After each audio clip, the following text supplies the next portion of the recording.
Prop 60 is dangerous because it was written by a person in an organization that doesn't understand the adult industry. Currently, to be a porn performer, you're not just a performer anymore. Practically all performers are also producers. People think it's just going to hurt the major companies that have tons of money.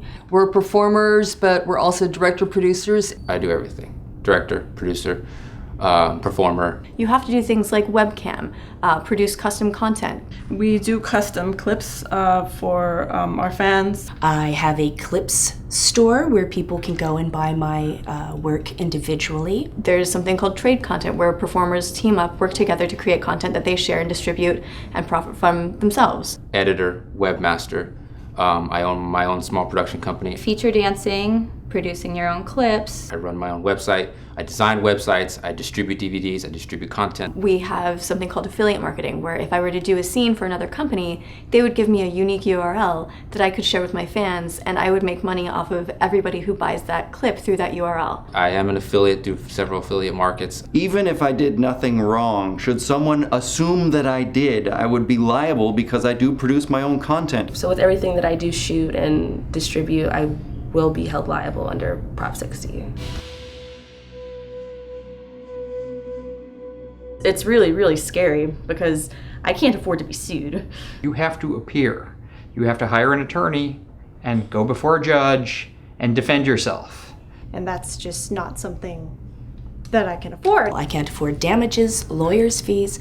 This would crush me financially. We are a small business. We're not rich. Contrary to popular belief, porn producers aren't rich. We're just regular middle-class people. Back in the golden age of porn, you could come in and you'd make lots of money just having sex on camera, and that's not how it is at all anymore. It would be very difficult for me to represent myself in court. I would be absolutely unable to represent myself in court if someone sued me.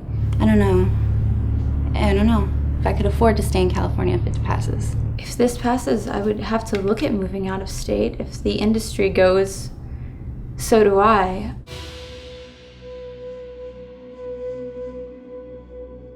I'm concerned for my personal safety and privacy when it comes to Prop 60. Prop 60 is basically legalized harassment. If a lawsuit is brought against us, then our legal names and home addresses would be made available to the people suing us and also to the public. Which would completely endanger my life and the lives of my children. Many, many, many adult performers, if not all of us, have had at some point or another a time when somebody has harassed us or threatened us or made us feel unsafe. I think that all performers have at some point had a stalker, someone who pushed too hard for personal information. I have had rape threats and death threats. I have gotten threats to my own safety, my private life. I have had a stalker before. I've had people follow me around.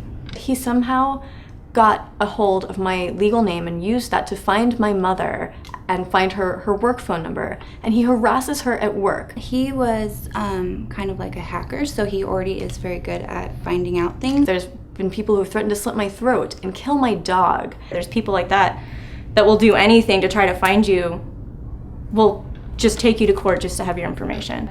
And this would give ammunition to those kinds of people and allow them to gain access to our personal information. And that makes me feel really uneasy. It's unacceptable and it's scary to me personally. Many, many people do not like my business, do not like my friends, and do not like me because of what we do. It was just open the door and say, come on in, and ruin the rest of my life. Any church group, any people who have a problem with porn in California would be urged by people all over the country and the world to send as many complaints to OSHA as possible. Perfect for a hater to come and just attack you. OSHA is already overburdened and underfunded. And it would just clog up the legal system and prevent other people from bringing litigation against cases that really matter. This is going to cost the state a lot of money to enforce. The state of California could lose millions of dollars of taxpayers' revenues. It affects everyone from performers, producers, directors, cam models, couples filming in their own bedroom. And that includes both of us. We've been married for 17 years, but if we do a scene together, we have to use condoms.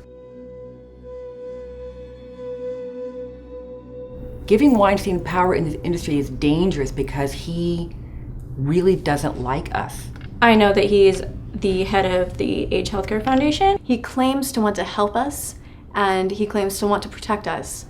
But the way that you help people who are marginalized or who might need help is not to speak for them. It is to let them speak for themselves. If you want to help people, you have to ask them what they need. How can you stick your nose in a business you know nothing about and tell people how to run it? They know nothing. It's pure ignorance. You don't know what the performers go through, what the directors go through. You don't see the day-to-day. No one's willing to hear us out, and that just adds and feeds into the fire of it. How can you try to control something you don't understand?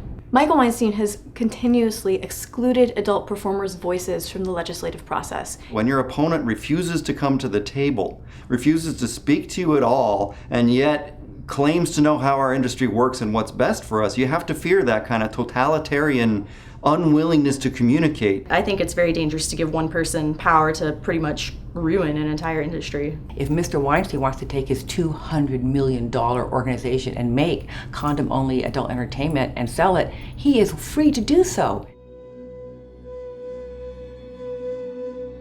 The general public, I feel, doesn't take the adult industry seriously. They just think that they have one perception of us. I want everyone to know that they need to educate on how much safer we are. If Michael Weinstein actually wanted to help people who were HIV positive or who were at risk for HIV, he should go somewhere else. The adult industry has been exceptionally good at self-regulating. On the testing process we use right now has been developed over many, many years. 7 things that we test for every 2 weeks: HIV, syphilis, gonorrhea, chlamydia, hepatitis B, hepatitis C, and trichomoniasis.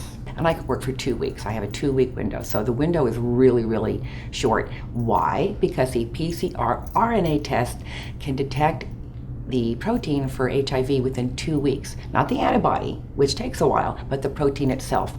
Wow.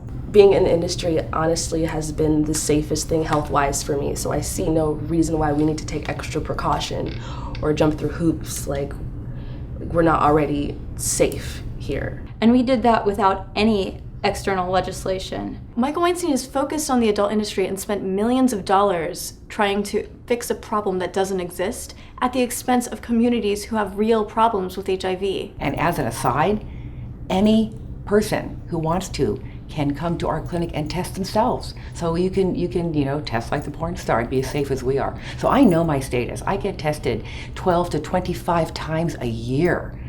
Do you know your status? Please vote no. Please vote no. Please vote no on Prop 60.